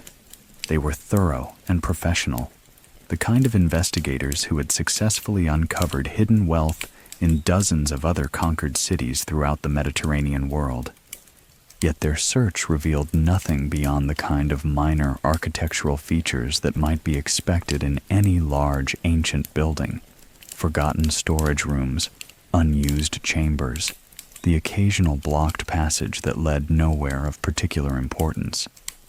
If there had once been significant hidden spaces in the palace complex, They had been so thoroughly concealed or sealed that Roman engineering could not detect them. Octavian, who had personally supervised similar treasure hunts in other conquered territories, found this situation both frustrating and intriguing. His spies had provided detailed intelligence about Egyptian wealth. His accountants had calculated precisely how much gold and silver should be available for confiscation. His political plans depended on using Egyptian resources to reward his supporters and finance his transformation of the Roman Republic into the Roman Empire. The wealth he had found, while substantial, was not enough for his purposes. Somewhere in Alexandria, or perhaps buried in the desert or sunk in the harbor, there had to be additional treasures that would justify the enormous cost and effort of conquering Egypt. This conviction led to one of the most intensive archaeological investigations of the ancient world, as Roman teams spent months combing through every major building in Alexandria, excavating beneath temples and public structures, even dragging sections of the harbor in search of sunken treasure ships. Their efforts were methodical and comprehensive, employing the best engineering techniques and surveying equipment available to the ancient world. But they found nothing. Whatever Cleopatra had done with the missing treasures of Ptolemaic Egypt, she had hidden them so cleverly that Roman investigators, despite their skills and resources and unlimited time, could not discover where they had gone. As the months passed and the search continued to prove fruitless, Octavian began to suspect that he had been the victim of an elaborate deception, that Egypt's last pharaoh had somehow managed to outwit the master of the Mediterranean world, even in death. But he could never prove his suspicions, and eventually other concerns demanded his attention. The treasure hunt was abandoned, the Roman investigators were reassigned to other duties, and Alexandria settled into its new role as a provincial city in the Roman Empire. But the mystery of Cleopatra's missing wealth remained, a puzzle that would intrigue antiquarians and archaeologists for thousands of years to come. As you rest now in the comfort of your own time and place, let your mind drift gently across the centuries that followed Cleopatra's death, like a quiet river flowing toward the sea. Alexandria remained a great city, but it gradually lost the unique character that had made it the intellectual capital of the ancient world. The Romans built their own monuments and imposed their own administrative systems, efficiently transforming the last independent kingdom of the Mediterranean into just another province of their vast empire. The great library continued to function, but under Roman management it became less a center of creative scholarship and more a repository for approved knowledge, texts that supported imperial policy rather than challenged it with new ideas or uncomfortable questions. Scholars still came to study, but they came now as subjects seeking information rather than as free intellectuals pursuing truth wherever it might lead them.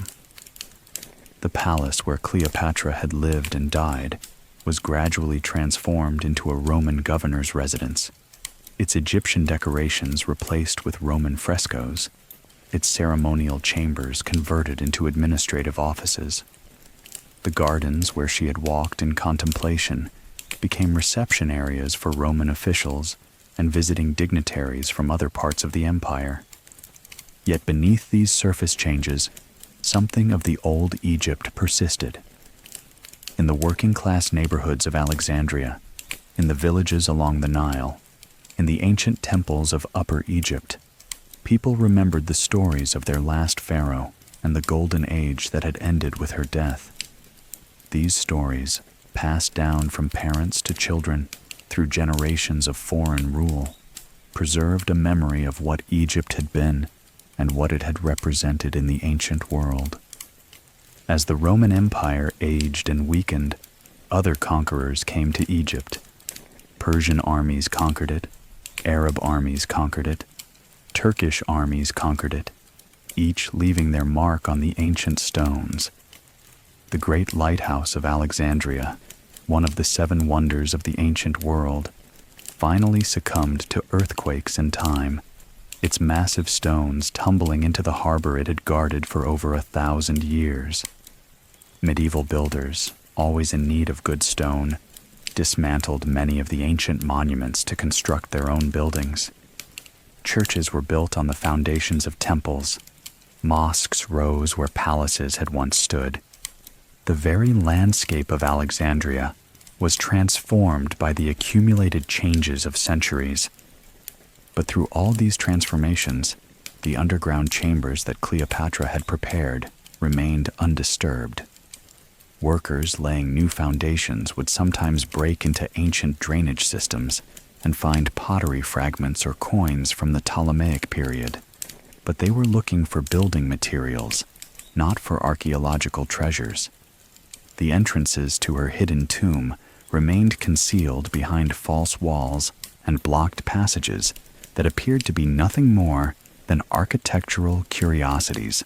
Renaissance scholars, inspired by renewed interest in classical civilization, mounted their own expeditions to find the tomb of Egypt's most famous queen. They brought with them the latest techniques of their age: careful mapping, systematic excavation, scholarly methodology. But they searched in the obvious places, following the assumptions of historians who had never encountered anything like Cleopatra's elaborate deception. Napoleon's scholars, the most systematic archaeological investigators the world had yet seen, mapped Alexandria with unprecedented accuracy during their expedition to Egypt in the late 18th century. Their description de l'Egypte became the foundation of modern Egyptology, but even they found no trace of the hidden chambers that lay beneath the ancient city. Century after century, the secret tomb waited in darkness, its oil lamps long since extinguished, its painted walls unseen by human eyes, its precious contents slowly accumulating the dust of ages. The scrolls that contained Cleopatra's own writings lay sealed in protective containers. The jewelry that had adorned generations of Egyptian queens rested in darkness. The artifacts that told the story of Ptolemaic civilization waited for archaeologists who would not be born for many centuries. Yet perhaps this long concealment was itself part of Cleopatra's plan. In an age when archaeological discoveries often became political symbols or tourist attractions, there was something fitting about the persistence of this ancient mystery, this secret that had outlasted the Roman Empire that conquered Egypt, the Byzantine Empire that succeeded Rome, the Islamic empires that followed, and all the other political structures that had risen and fallen while Egypt's last pharaoh slept in her hidden tomb. In our own time, the search for Cleopatra's tomb has become one of archaeology's most famous quests, attracting investigators from around the world who bring to the hunt the most sophisticated technology and methodology that modern science can provide. Ground-penetrating radar can see through earth and stone to reveal hidden structures. Satellite imagery can detect subtle variations in surface features that might indicate buried ruins. Computer modeling can process vast amounts of data to identify the most promising locations for excavation. Dr. Zahi Hawass, Egypt's most famous archaeologist, has devoted years to the search, following leads that have taken him from the temple complex of Taposiris Magna, west of Alexandria, to remote sites in the Egyptian desert. Each excavation reveals new treasures and new insights into Ptolemaic Egypt, but the ultimate prize, Cleopatra's own tomb, remains elusive.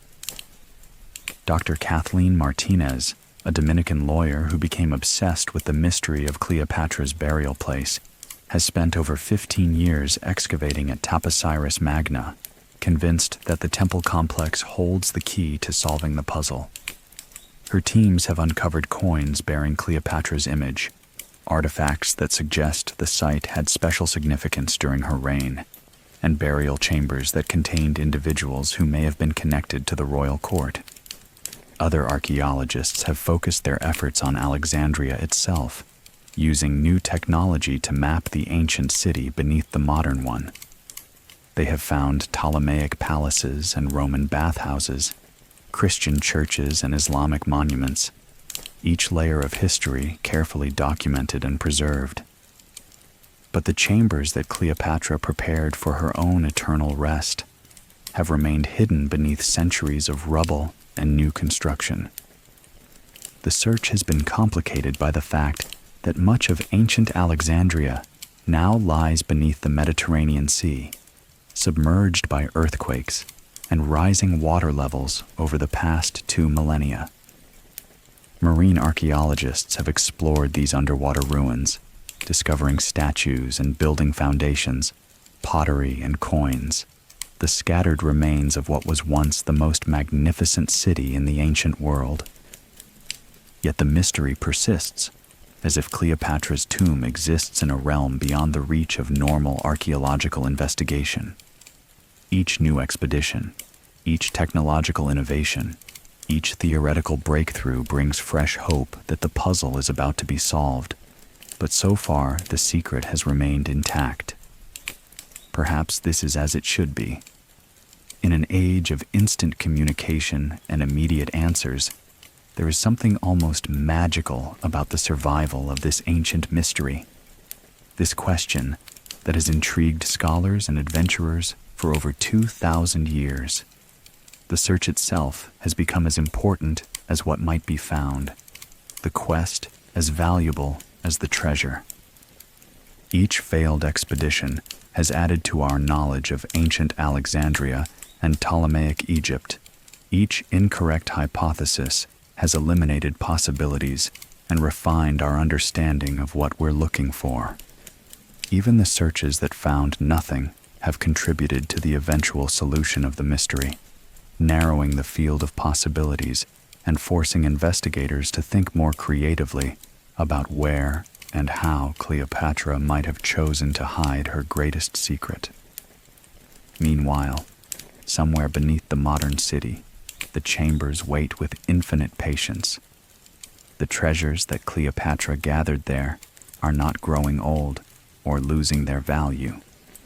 They are growing more precious with each passing year, more significant as our appreciation for ancient civilization deepens and expands.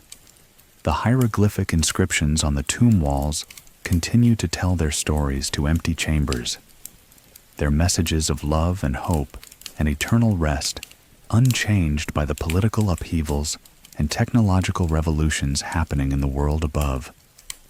The scrolls containing her diplomatic correspondence, her administrative innovations, and her personal reflections on kingship wait for readers who will approach them with the respect and understanding they deserve. But as you drift deeper into the peaceful realm of sleep, consider the possibility that Cleopatra's tomb remains hidden, not through mere archaeological accident, but through something deeper and more mysterious.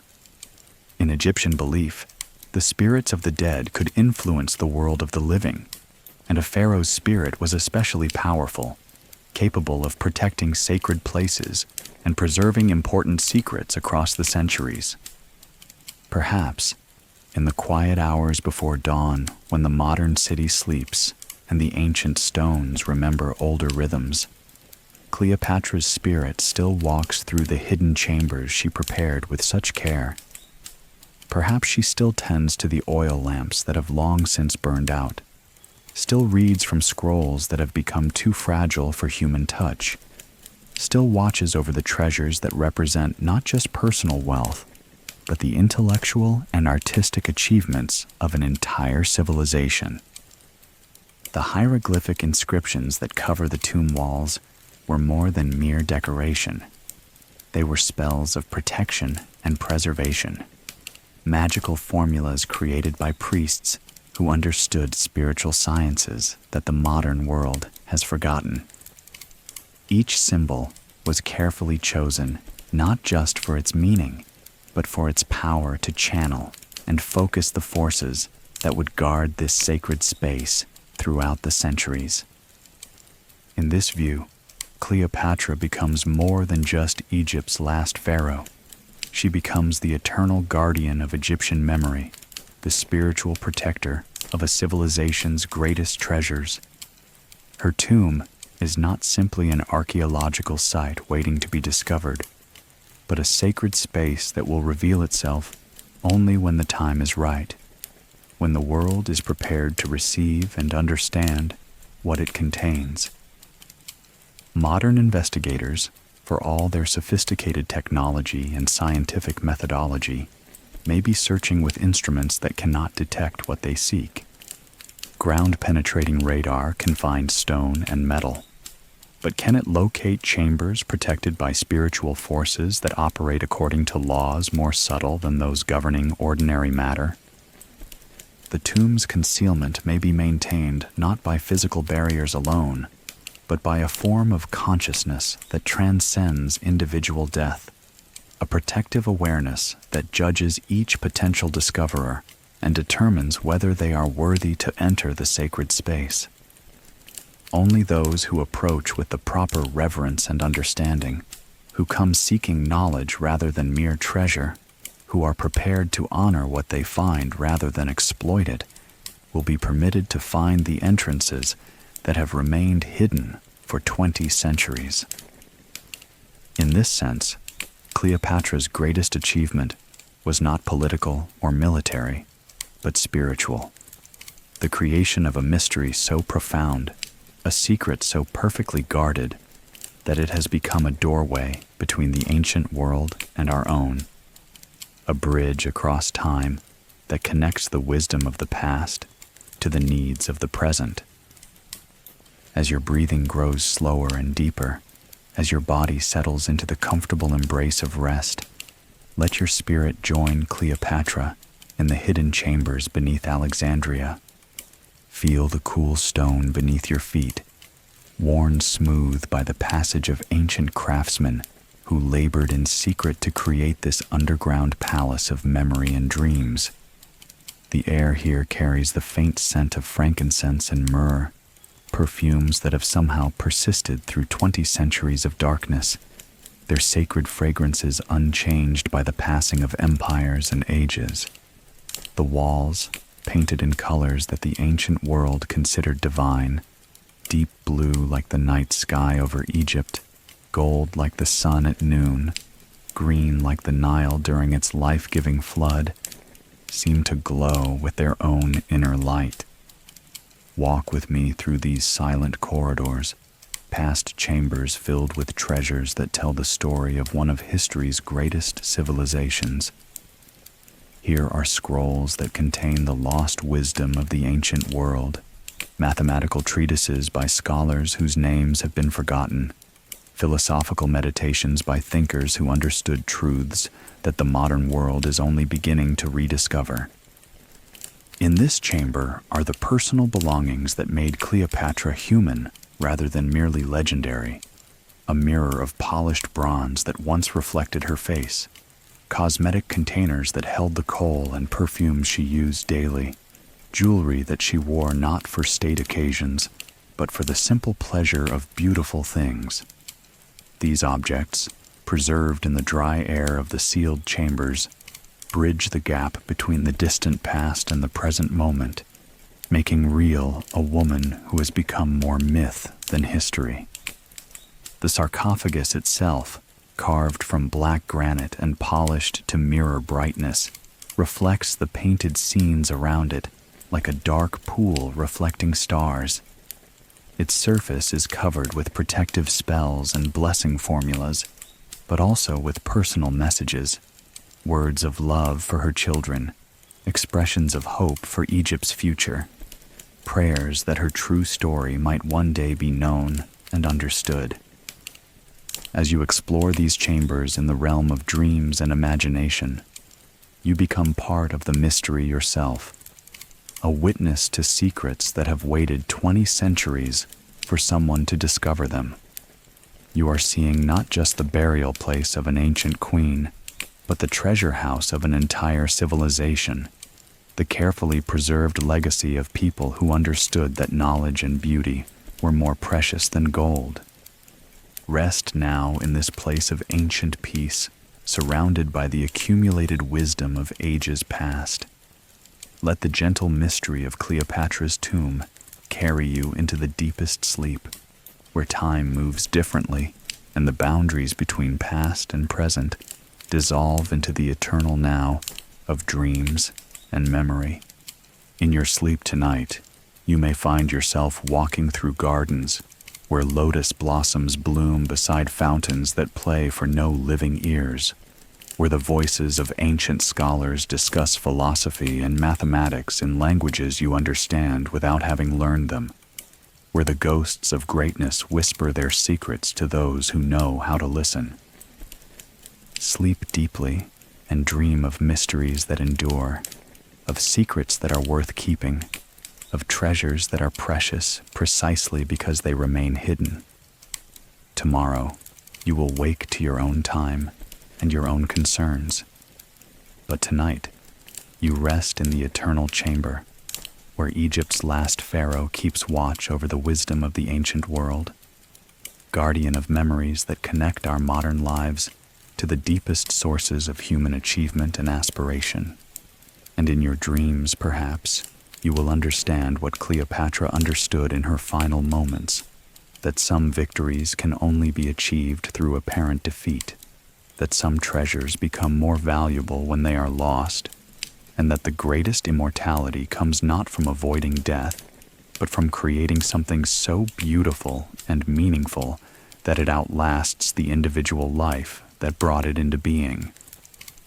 Sleep well, dear dreamer, in the company of Egypt's eternal queen, surrounded by the gentle mystery that has enchanted the world for 20 centuries, and will continue to whisper its secrets to those who listen with their hearts as well as their minds.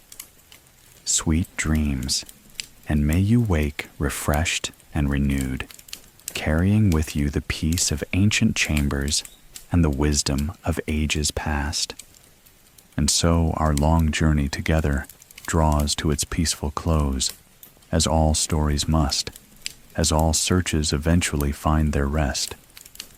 We have walked the marble corridors of ancient Alexandria, felt the Mediterranean breeze that carried the scents of spices, and learning from every corner of the known world, witnessed the rise and fall of the last great kingdom of the Hellenistic age. We have seen Cleopatra not as the seductress of Roman propaganda or the tragic heroine of romantic poetry, but as she truly was, an intelligent, capable woman who guided Egypt through some of the most turbulent years in its long history, who spoke 9 languages and understood mathematics and astronomy, who created one of the most sophisticated courts in the ancient world. Most importantly, we have discovered how she transformed apparent defeat into ultimate victory through the most elegant strategy in all of history, the creation of a mystery so profound, a secret so perfectly concealed, that it has outlasted the empire that conquered her kingdom and continues to fascinate the world after 20 centuries. Somewhere beneath Alexandria, in chambers carved from living stone and decorated with the finest art of the ancient world, Egypt's last pharaoh continues her eternal vigil. The scrolls wait to be read, the artifacts wait to be studied, the story waits to be told in its fullness. But for now, in the gentle darkness of your own rest, it is enough to know that some mysteries endure, that some treasures are precious precisely because they remain hidden, that some love stories transcend death itself. As you settle into the deepest sleep, carry with you the peace of ancient chambers where time moves slowly and secrets rest safely in darkness. Dream of fountains playing in marble courtyards, of oil lamps flickering against painted walls, of spirits that guard eternal treasures with infinite patience and love. The mystery of Cleopatra's tomb will survive our dreams, as it has survived the dreams of countless generations before us. It waits beneath the busy streets of a modern city, unchanged and unchanging, a doorway between past and present that opens only for those who approach with proper reverence and understanding.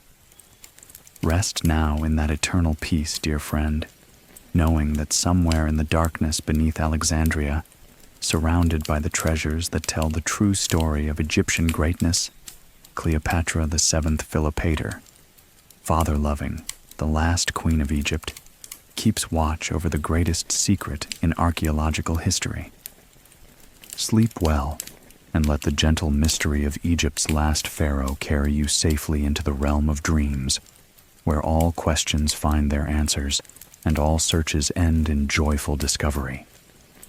Until we meet again in the land of stories and dreams, sweet rest and peaceful sleep.